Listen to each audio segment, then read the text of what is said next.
Hi friends, എല്ലാവർക്കും മറ്റൊരു പുതിയ വീഡിയോയിലേക്ക് സ്വാഗതം. ഇന്നത്തെ റെസിപ്പി 2 തരത്തിലുള്ള ചമ്മന്തിപ്പൊടിയാണ് ഉണ്ടാക്കുന്നത്. കൂടുതൽ ഇൻഗ്രീഡിയൻസ് ഒന്നും ഇല്ലാതെ എളുപ്പത്തിൽ ഉണ്ടാക്കാൻ കഴിയുന്നതാണ് ഈ ഒരു ചമ്മന്തിപ്പൊടി. ബാച്ചിലേഴ്സിനൊക്കെ എളുപ്പത്തിൽ ഉണ്ടാക്കാനായിട്ട് കഴിയും. ഇനി വീഡിയോയിലോട്ട് പോകാം. 2 തരത്തിലെ ചമ്മന്തിപ്പൊടിയാണ് ഉണ്ടാക്കുന്നത്. ആദ്യത്തെ ഒരു ചമ്മന്തിപ്പൊടി ഉണ്ടാക്കുന്നതിന് വേണ്ടി ഉഴുന്ന് പരിപ്പ് എടുത്തിട്ടുണ്ട്. അതുപോലെ തന്നെ വറ്റൽമുളകും കുറച്ചെടുത്തിട്ടുണ്ട്. കുറച്ച് ചേരുവ കൊണ്ട് ഉണ്ടാക്കുന്നതാണ് ഈ ഒരു ചമ്മന്തിപ്പൊടി. ഒരു പാനിലേക്ക് ഉഴുന്ന് പരിപ്പും വറ്റൽമുളകും ഇട്ട് ജസ്റ്റ് ഒന്ന് ചൂടാക്കുക. കറുത്ത് പോകാൻ പാടില്ല. ലൈറ്റ് ഒരു ബ്രൗൺ കളർ ആകുന്ന വരെ വറുത്തെടുക്കാം. ഇനി ഇതിലേക്ക് കരിവേപ്പില ഇടുക. 5-8 തണ്ട് കരിവേപ്പില ഇട്ടിട്ടുണ്ട്. നന്നായിട്ട് വറുത്തെടുക്കാം. ഇത് ലൈറ്റ് ബ്രൗൺ ആയി വരുന്നത്. ഇനി ഇതിലേക്ക് തേങ്ങ ചേർക്കാം. 2 കപ്പ് തേങ്ങയാണ് ചേർക്കുന്നത്. നന്നായിട്ട് വറുത്തെടുക്കാം. കുറച്ചൊരു 10-20 മിനിറ്റ് ഇത് നന്നായിട്ട് ചെറിയ തീയിലിട്ട് വറുത്തെടുക്കണം. പെട്ടെന്ന് തീ കൂട്ടി കഴിഞ്ഞ് കഴിഞ്ഞാൽ ഇത് വേഗം കറുത്ത് പോകും. ഇനി ഇതിലേക്ക് ചെറിയൊരു പീസ് വാളംപുളി ചേർക്കാം. ഇങ്ങനെയായിട്ട് കുരുവൊന്നുമില്ലാതെ ചെറിയൊരു പീസ് വാളംപുളി ഇതിലേക്ക് ചേർത്ത് കൊടുക്കാം.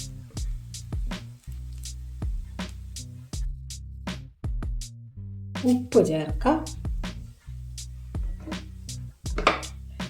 ഏകദേശം ആയിട്ടുണ്ട്.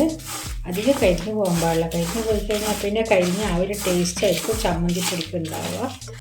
1/2 ടീസ്പൂണ് കായപ്പൊടി ചേർക്കാം. ഇനി ഇതിലേക്ക് കുറച്ചൊരു കളറിന് വേണ്ടിയിട്ട് കുറച്ച് കാശ്മീരി മുളക് ചേർക്കാം. അപ്പോൾ ഇതിന് നല്ലൊരു കളറ് കിട്ടും. ഇതിന് തണുത്തതിന് ശേഷം പൊടിച്ചെടുക്കാം.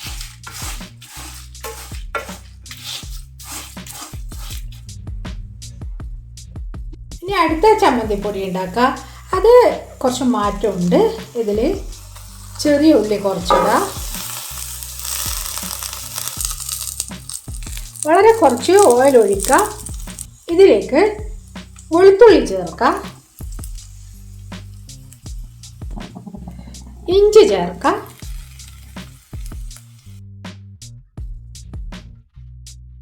കറിവേപ്പിലയും കൂടി ചേർത്ത് നന്നായിട്ട് ഇത് ഫ്രൈ ചെയ്തിട്ടെടുക്കാം.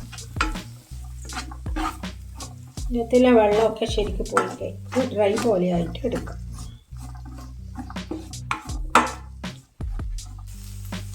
ഇനി ഇതിലേക്ക് വറ്റൽമുളക് ചേർക്കാം. ഇനി ഇതിലേക്ക് തേങ്ങ ചേർക്കാം. 2 കപ്പ് തേങ്ങയാണ് ചേർക്കുന്നത്. ചെറിയ തീയിൽ നന്നായിട്ട് ഫ്രൈ ചെയ്തിട്ടെടുക്കാം. ഇത് മസാല ചേർത്തിട്ടുള്ള ചമ്മന്തിപ്പൊടിയാണ്. അതുകൊണ്ട് ഇതിൽ കുറച്ച് മഞ്ഞൾ പൊടി ഇടാം. ഒരുപാടൊന്നും വേണ്ട. വളരെ ഒരു 2 നുള്ളു പോലെ അങ്ങനെ മഞ്ഞൾപ്പൊടി ഇട്ടാൽ മതി. വളരെ കുറച്ച് മല്ലിപ്പൊടിയും കൂടി ചേർക്കാം. ഇത് മസാല ചട്നിപ്പൊടി ആയതുകൊണ്ടാണ് ഇങ്ങനെയുള്ള മസാലയൊക്കെ ഇടുന്നത്. ഇനി ഇതിലേക്ക് ചെറിയൊരു പീസ് വാളംപുളിയും കൂടി ചേർക്കാം. വാളംപുളി ചെറുത് ഇതുപോലെ ഇങ്ങനെ ചെറിയ പീസായിട്ട് മുറിച്ചിട്ടിട്ട് ഫ്രൈ ചെയ്തിട്ടുണ്ട്. കുരുമുളകും ഇതിനകത്ത് ചേർക്കാം. 1/2 ടീസ്പൂണ് കുരുമുളകും ഇതിൽ ചേർക്കാം. ഇത് എളുപ്പപ്പണിക്ക് ഇതെല്ലാം കൂടി ഒരുമിച്ച് ചെയ്യുന്നതാണ്. അതേസമയം ഇത് ഓരോന്നായിട്ട് സെപ്പറേറ്റ് ചെയ്തിട്ടും ചട്നിപ്പൊടി ഉണ്ടാക്കാം. ഇത് എളുപ്പപ്പണിക്ക് വേഗം കഴിയാനാണ് ഇങ്ങനെയൊക്കെ ചെയ്യുന്നത്. ഇല്ലെങ്കിൽ സെപ്പറേറ്റ് ആയിട്ട് ഓരോന്നും ചെയ്യാം. മല്ലിപ്പൊടിക്ക് പകരം ഫ്രഷ് മല്ലി ഉപയോഗിക്കാം. ഇത് കുറേ സമയമെടുക്കും ഇതിങ്ങനെ ഫ്രൈ ചെയ്ത് വറുത്തെടുക്കാനായിട്ട്. എന്ന് വെച്ചാൽ തീ കൂട്ടി കഴിഞ്ഞാൽ കരിഞ്ഞു പോകും. കരിഞ്ഞാലാങ്കിൽ ടേസ്റ്റ് മാറും. അതുകൊണ്ട് കുറച്ച് നേരം വേണം ഇത് ഫ്രൈ ചെയ്തിട്ട് എടുക്കാനായിട്ട്.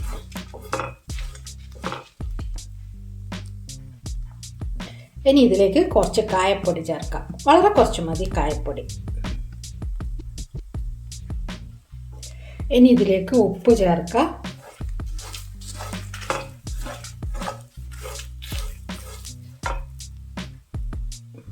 അതുപോലെ ഒരു 1/2 ടീസ്പൂണ് കാശ്മീരി മുളകും ചേർക്കാം. അപ്പം നല്ലൊരു കളറ് ഇതിന് കിട്ടും. ഇത് ഏകദേശം ആയിട്ടുണ്ട്. ഇതിനെ ഓഫ് ചെയ്യുക. തണുത്തതിന് ശേഷം ഇത് പൊടിച്ചെടുക്കാം.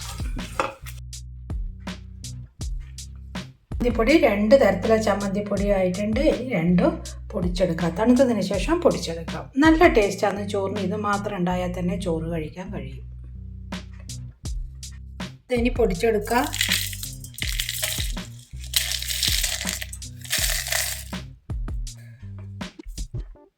ആദ്യത്തെ ചട്നി പൊടി ആയിട്ടുണ്ട്.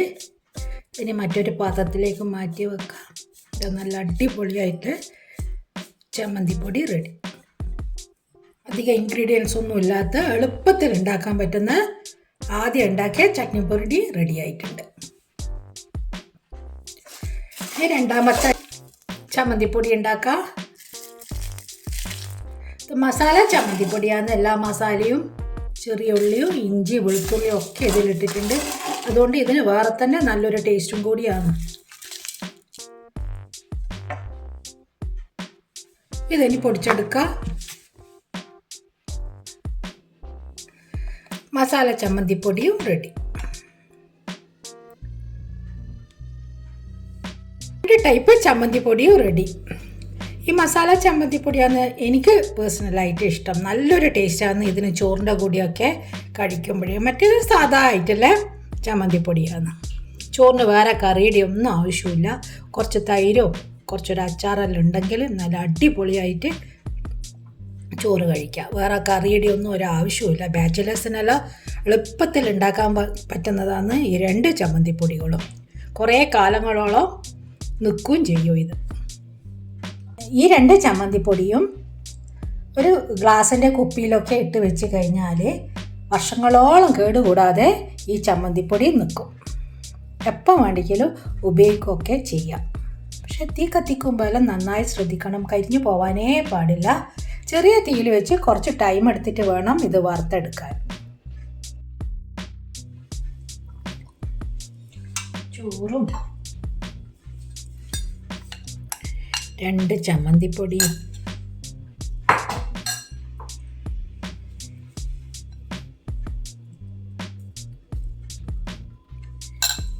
ചൊരി തൈരും. വേറെ ഒരു കറിയുടെ ആവശ്യമില്ല. നല്ല സൂപ്പർ ടേസ്റ്റ്. ഇതുപോലെ എല്ലാവരും ഒന്ന് ട്രൈ ചെയ്ത് നോക്കും. വേറെ ഒന്നും വേണ്ട. വളരെ പെട്ടെന്ന് ഉണ്ടാക്കാൻ കഴിയുന്നതാണ് ഈ 2 ചമ്മന്തിപ്പൊടി. ഈ ചമ്മന്തിപ്പൊടി ഇഷ്ടമായെങ്കിൽ ലൈക്ക് ചെയ്യുക, സബ്സ്ക്രൈബ് ചെയ്യുക, തൊട്ടടുത്തുള്ള ബെല്ലൈക്കൺ പ്രസ് ചെയ്യുക. അങ്ങനെയാണെങ്കിൽ ഞാനെടുത്ത വീഡിയോസ് നിങ്ങൾക്ക് ലഭിക്കുന്നതായിരിക്കും. ഇനി പുതിയ വീഡിയോയുമായി വീണ്ടും കാണാം. Thank you.